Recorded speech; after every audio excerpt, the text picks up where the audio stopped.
Now on stage, Mr. Henk Hoogendoorn, Chief Financial Sector Officer at Qatar Financial Center, QFC Authority.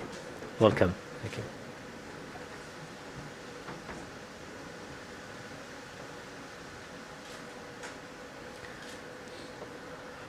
And also I would like to welcome on stage Mr. Markus Lampinen, co-founder and CEO of Prifina. And also Mr. Maran, Virumandi, Managing Director of DoctorOnCall. Mr. Henk, the stage is yours.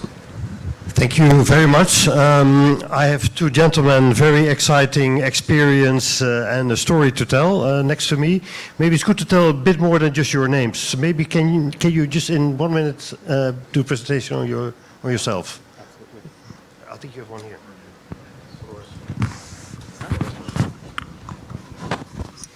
All right. Hello, everyone, and thank you so much for bearing with us before the exciting announcements are made. We heard some fantastic pitches from the entrepreneurs earlier. I very much empathize. I've founded 2 companies in the past, and I've invested in a number since, so the entrepreneurial journey is very dear to my heart. So I'm from Silicon Valley. I flew here last night, so if I seem a little off at some point, then I came in at 3 a.m., so you can use that, or I can use that as my excuse. But no, I'm a product engineer by background. I worked with data for a couple of decades now, and I'm very excited about what we have going on over the next couple of decades in how we make data much more useful to us, and especially us individuals. So that's my background. Hi. Good afternoon, everyone. Maran from Malaysia. Co-founded DoctorOnCall, which is Malaysia's largest health tech as well as healthcare digital platform. Again, like I'm sure everyone has seen today, the entire entrepreneurial journey and the pitches that was presented today was pretty exciting. Kind of cast my mind back to 6 years ago when we started my own journey with DoctorOnCall, and it's been an exciting experience trying to bring together the insurers, the health tech organizations, as well as the various medical providers, and I'm happy to be over here to share some of my personal experiences. Thank you. Thank you, gentlemen. So we have Silicon Valley here, and we have representing Asia, basically connecting consumers and patients, you know, with the sector. So intellectual, mathematical, and pragmatic as well. So that is an interesting combination. When I listen to these presentations, I think something is going on. Healthcare, we're talking about healthcare, is needed because we all grow older and there are more people in the world. So we have to come up with a solution because there are not enough doctors and nurses and everything. So data will help us. The issue is that there's already a lot of data available, and how can we make that work? And I would like to ask these gentlemen to have a view, and then later we go into more detail. But Markus, first, what is your view on, are we making efficient use of data? So data is also a very nuanced word, because what does it actually mean? What are we talking about? So at Prifina, where I serve as the CEO, we work on actually making this data work for you. But it's really important that we understand what we're talking about first. So for example, my GPS coordinates right now where I am, that's data. But alone, what does that mean? If you combine those GPS locations with a purchase that I made at this location, okay, now you know a little bit more. What if you combine my heart rate, my body temperature on top of that? What about my genetic background? Now you start to have a much more complete picture of this data about an individual, myself in this case. What do you do with that? This is really one of the core challenges and opportunities that we see for the future. And at Prifina, what we're doing is we're making this data easily accessible and easily utilizable by the individuals themselves. So if we think about the pitches that we heard about utilizing data, then our vision is that in 10 years, we're going to have 1 million of companies that are built on data. we're not only going to have more companies, but we're also going to have so many more data points. So our fundamental approach to how we handle data has to evolve.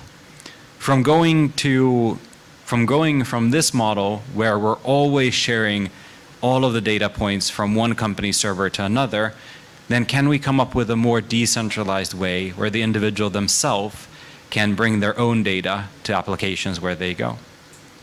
One of the things that I was thinking about when listening to the pitches was really the story that Mohammed, you had with AV. And really kind of this empowerment moment of where you have a problem and then you have somebody that has the capability of actually solving that problem and then coming up with a solution. So if we think about the challenges that we have in healthcare overall, we know we're running out of doctors already, and that's not going to get any easier going forward. We have an incredible amount of data, but what we really need now is the enabling factor of making that data actually utilizable by developers all around the world so that we can get not just one solution, but millions of solutions and really make that data work for individuals themselves.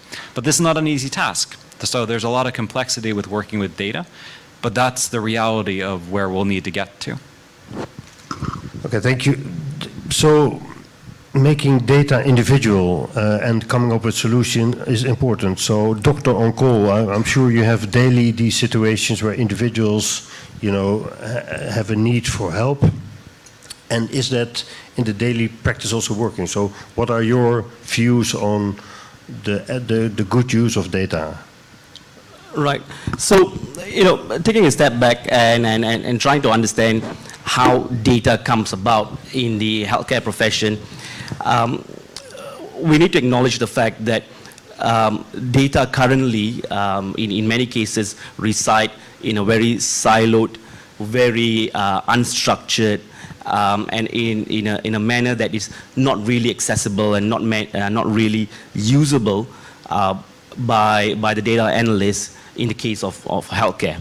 And I'm sure many of us over here would actually understand that there's not many patients who do want to share their healthcare data, be it from their medical providers to the insurers, in the ideal scenario of, you know, of risk assessment, of actually of pricing the products and the likes of it, because the data is quite personal. The data actually opens up to the personal health challenges that you face. So, in all intents and purposes, we all know that academically it is a great idea to share data and to be able to use the data to gain specific insights.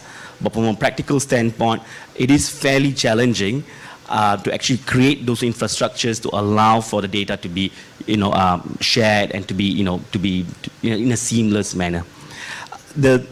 Our eureka moment came in when we actually went over to China, and I think just want to narrate to you or share a story in how they've I think gone ahead of the curve, and there's a lot of insights that good that we can learn from that. So sitting on the hallways of Ping An Good Doctor, which is one of the largest digital health player, and seeing the masses of data being flowed, right? And millions of transactions that they were performing on the digital healthcare platform side of things. I was flabbergasted. Asked them, like, how did you actually get to this point where you could bring together a coalition of the healthcare providers, the insurers, the pharmacies, the lab guys, and all of them together on a single platform to share this information in a manner that's transparent? And the insights given by the strategy head was really very useful, right, for us to reflect on. So with the fast aging population in a country such as China, with their one-child policy, and with the health epidemic, which is not peculiar to them, as you've seen, the issues of diabetes and hypertension and heart problems is pretty common. It's a pandemic across the world. They came to the conclusion that having the current approach of medical providers just keeping information in their own island of information without sharing that with the payer market and with the general population to start going down the path of preventive healthcare, of specific healthcare measures, was going to be detrimental to the entire country, right, and to the entire society. So that galvanized the larger population and the regulators and the various stakeholders to come together to make sure that they start going down on this path. And once you go down this path, that's when you can get the brilliant minds from Prifina, from the medical side of things, from the underwriters, the insurers, all together to start using and making use of it. So I suppose the start of the journey would be to recognize the fact that we really need to come together on this topic. So this is the ecosystem, right. the topic that we discussed today. But before, we will, because that is a great example, and we will pick up on it later. But I would like to go on a little bit more about data, because more and more people have to understand that the data, or data, whatever you call it, I'm Dutch, so we would say something else, but it's your data, not somebody else's. So you need to approve that and give it to somebody who can do something with the data. So now a question to the audience. If your DNA tells so much about you, will probably predict whether you will become sick, or what are the situations, etc. And giving that information to the right people will help you to be cured or prevent things. Would you easily share your DNA data with someone? Can I ask Hans, would you share your DNA data? Yeah? It's interesting. I think there's also a cultural differences, because people say, if I get healthier, then why not? But I think this is a crucial one, ethical. I would like to have your views on this personalized data. What can we do with it? What are the dangers, etc.? So let's add a little bit more color to the question. Let's say that you're ill and you need essentially a cure. Would you share your DNA footprint for a more personalized solution? Probably 100%. I mean, I certainly would.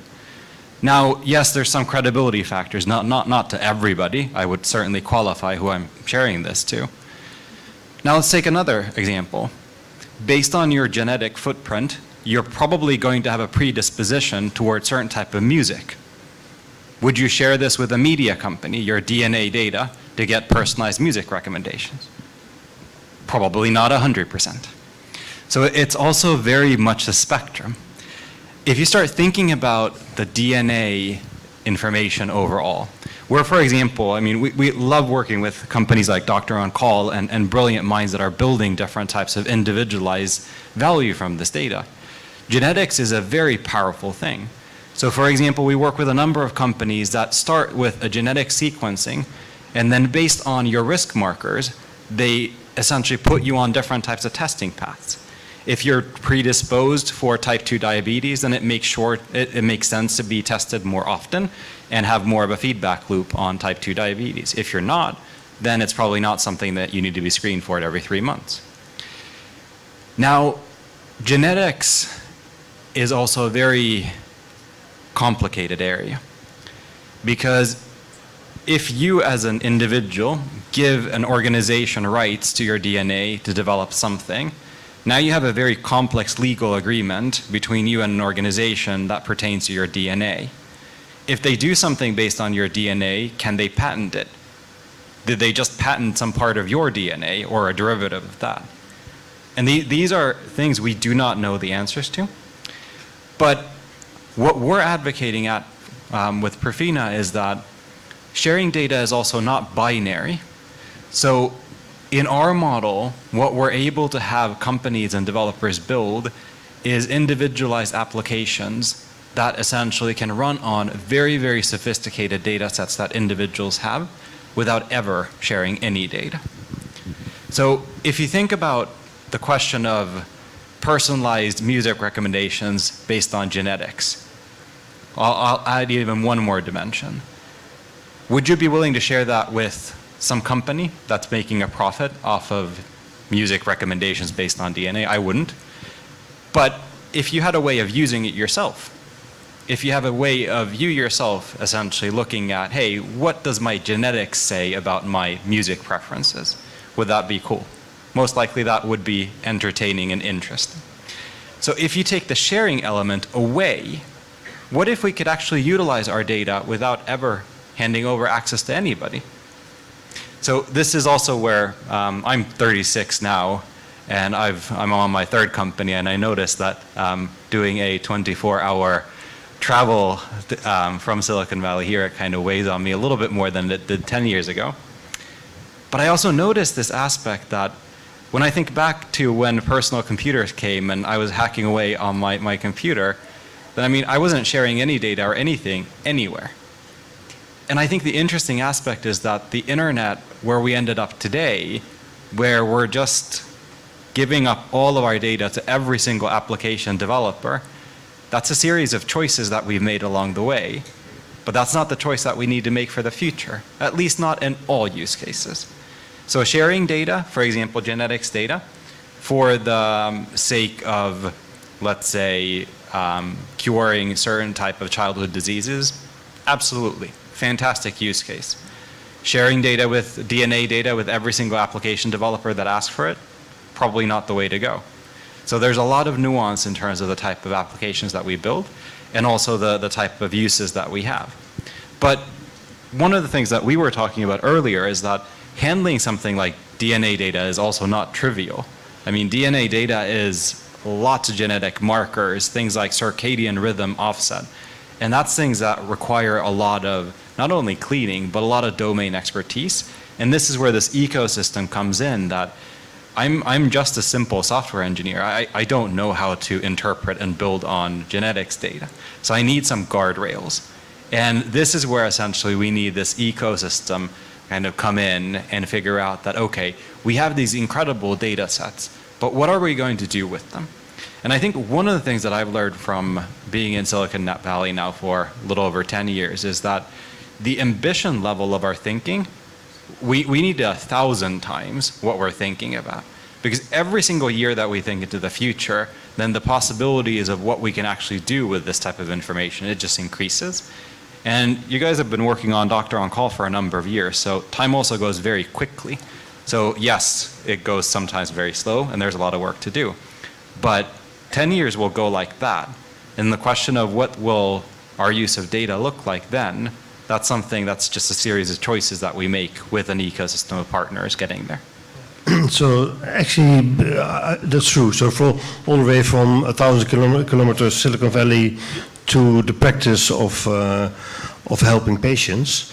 So is this issue of the information and even genetic information, is that already a topic in your practice? Are hospitals asking for it?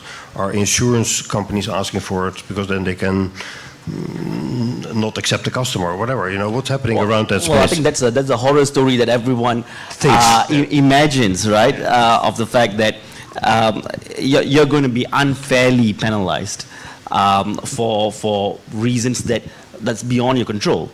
So the typical behavioral patterns of smoking and dietary habits and such behaviors are things that you have to live with, and you make your choices whether that impacts your healthcare or your insurance premiums.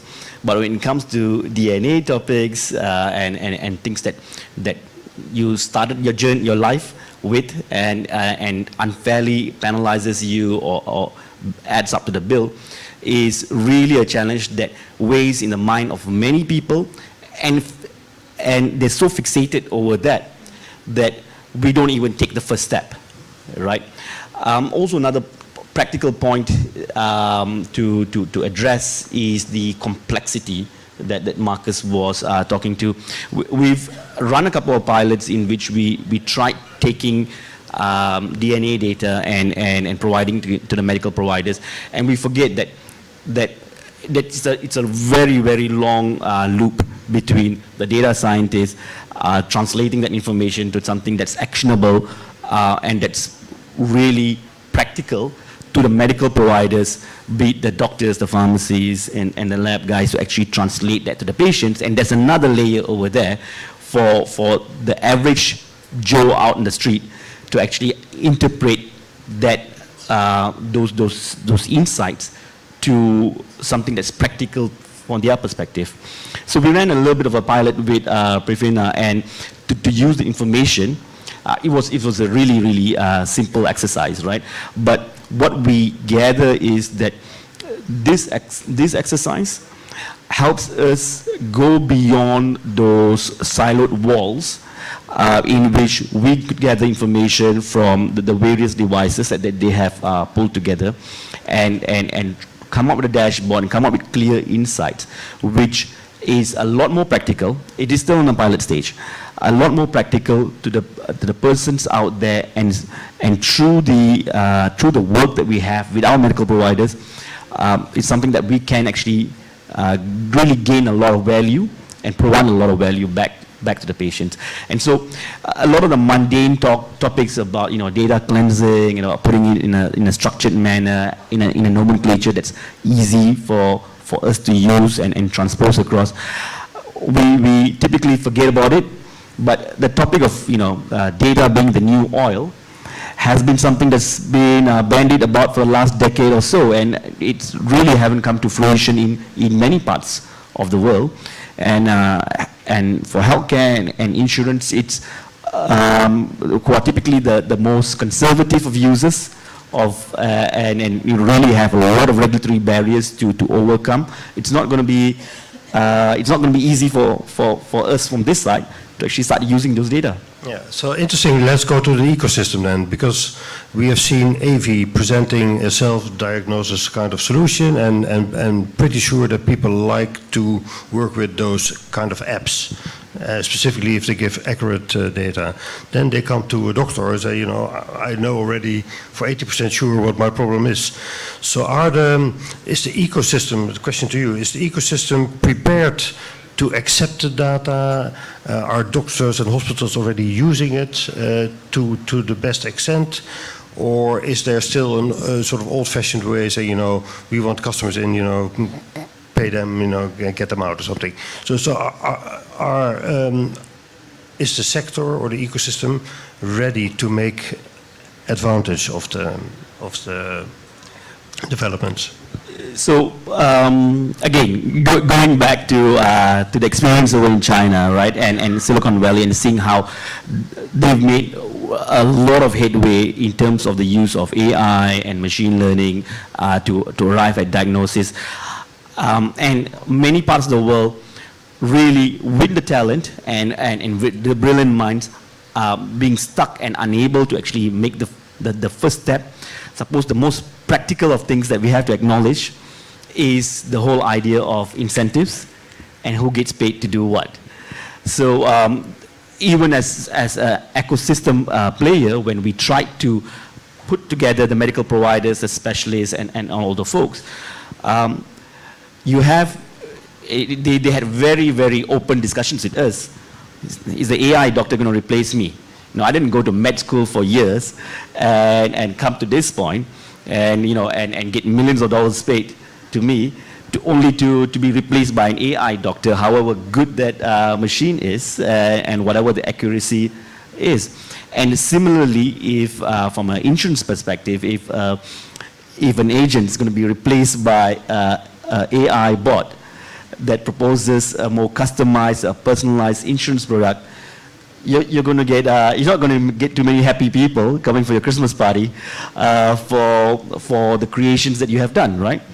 So, so it's really important for us to address the whole idea of incentives to make sure that the folks out there, be the key stakeholders, right, and the key gatekeepers, because if the health regulators who are manned by doctors and specialists, if they're not going to give the green light to whatever brilliant solutions that we have, from the data, machine learning, and the AI solution, simply because we refuse to acknowledge the idea of money and power and status, we're still going to be having this conversation in the next. So it will take a few years to get to that level. True. Yeah. So Markus, same question to you. In preparation of our panel, you talked about this trinity.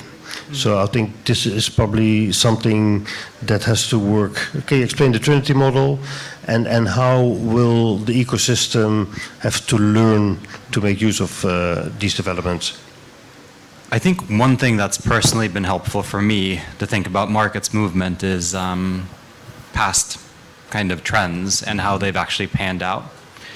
I actually remember I started a fintech company called Diffitech in 2011, and this is around the time that actually Anthemis, the fund, was started.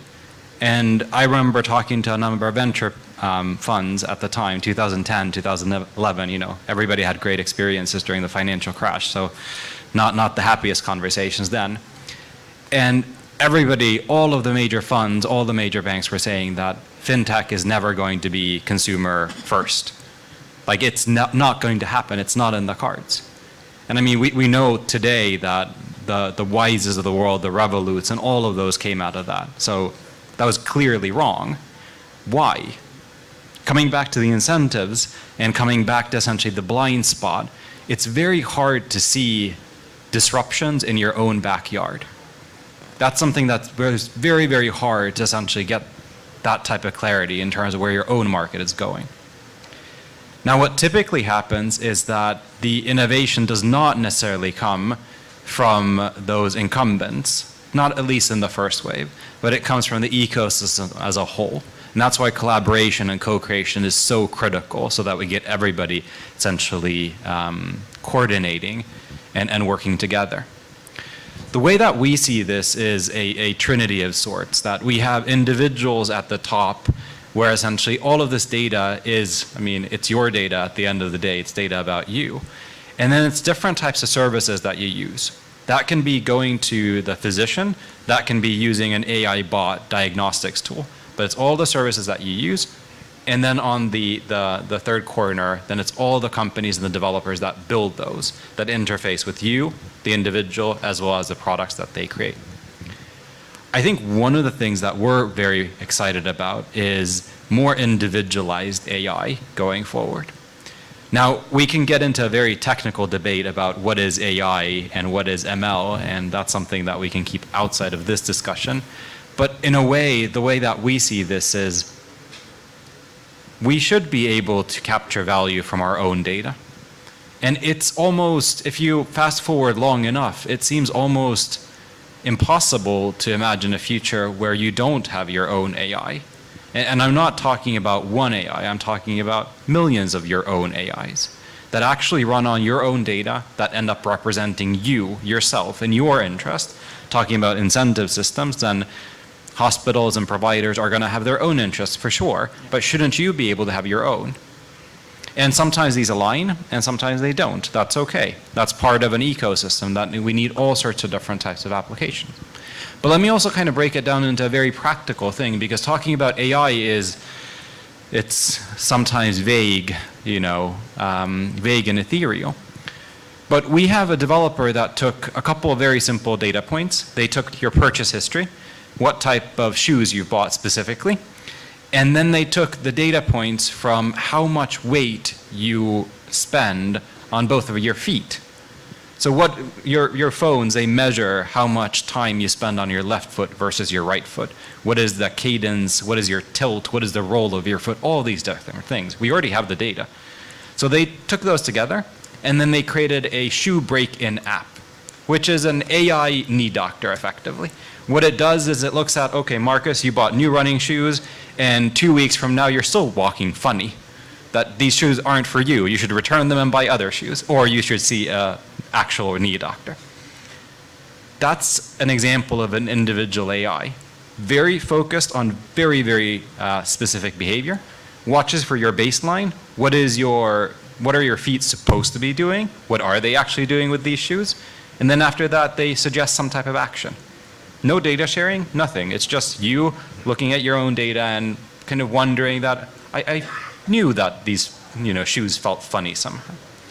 But if you start thinking about that, how many problems like that do we have in our everyday life, where essentially some type of an algorithm that actually knew us as well as we do, that was actually owned by us and representing us, could help make our lives a little bit better?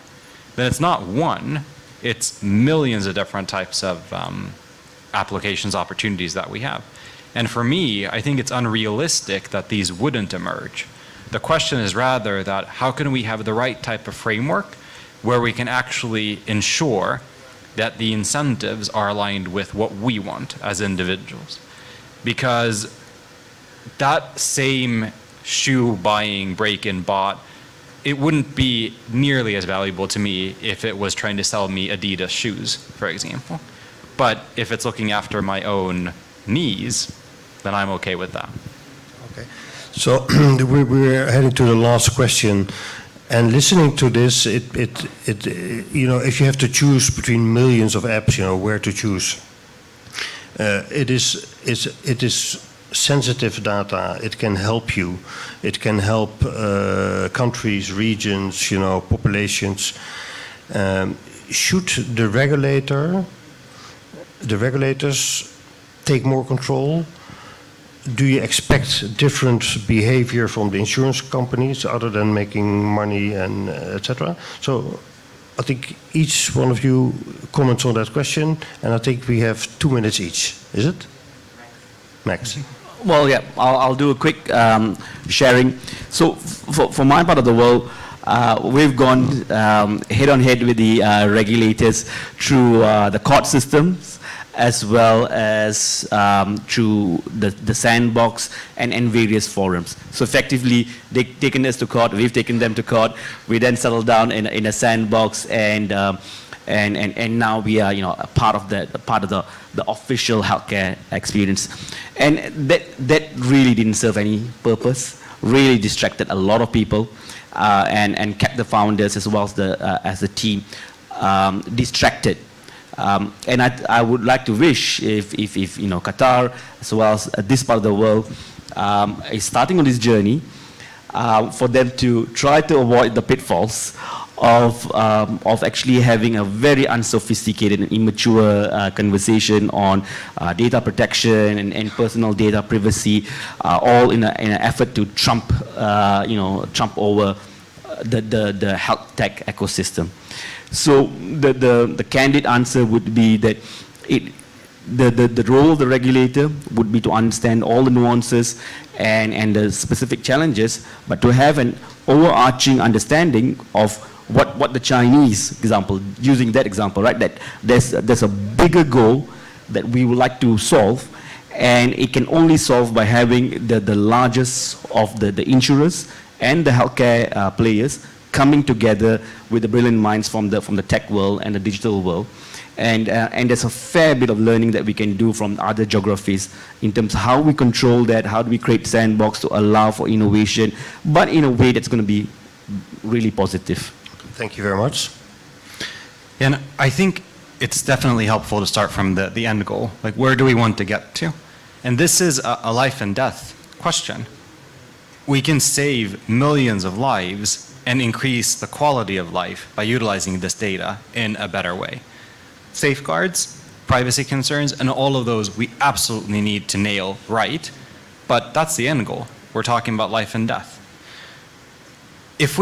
There's a very interesting situation in California right now where the regulators around data and privacy, they're very passive, and they're watching what happens, and they're letting the European Union do their work for them, to be completely honest. And they kind of like the situation too, because they don't have to make the calls. The EU is pushing toward individualized data economies and individual value and all of this. The reality is that we have to create the ecosystem of practical value that benefits the end user. That's where we have to start. The regulatory and all of these other things, they can be signals of where the market is going, what the market wants to support, but at the end of the day, value comes first, and then after that we have to look at having all the safeguards, and that's a conversation between all the stakeholders, and that's definitely where we should leverage learnings from the past. Thank you very much, gentlemen. It's teamwork between basically the people who design the future and the incumbent players, the insurance companies and the regulators. And probably the regulators need to catch up a bit quicker. And we need people like QIC to take the lead and to make sure that the technology can actually work with their customers as well. I would like to thank you all. Big applause for these gentlemen. And then we move on to Timo or Lars.